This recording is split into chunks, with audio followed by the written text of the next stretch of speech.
drill? I mean, is there anything off limits, ANWR, anywhere? No. Why? I mean, look. Well, I'm just wondering. Look, we can drill. If come to Pennsylvania, we're drilling oil and gas wells all over the place in people's backyards. And aside from the fact that, particularly with the hydrofracking, you've got about 2 or 3 weeks where there's an intense amount of activity when you're actually drilling the well and fracking the stone to release the gas. You got to pump in the ground, and that's it. I mean, it's not.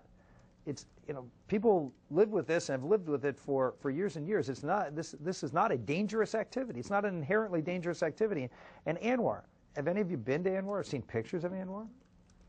I mean, people say Iowa's flat. I mean, Iowa's, the Rocky Mountains compared to ANWR. I mean, it's dead flat. It's a tundra. It's frozen 10 months out of the year. Nothing lives there. We're drilling oil and gas wells in people's backyards in Pennsylvania.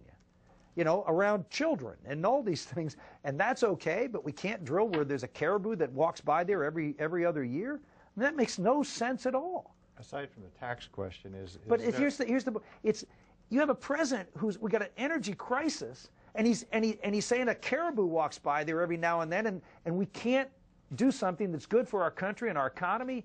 I mean, that's rigid ideology, and I don't know. I mean, I just don't understand how people at this paper or any paper can sit there and say that this is a rational policy, that we can sacrifice the economy of this country.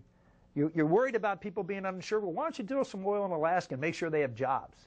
You're worried about their uninsured. I'll get you insurance. We produce more oil and there'll be a stronger economy. A lot more people will be insured. But I suspect there are some here who say, no, we can't do that because of the caribou.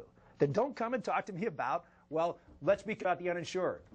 You can't have it both ways. You got to look at what's rational and reasonable. And the president is an ideologue.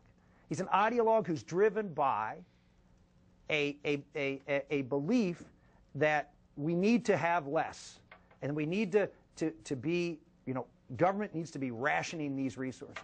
Should government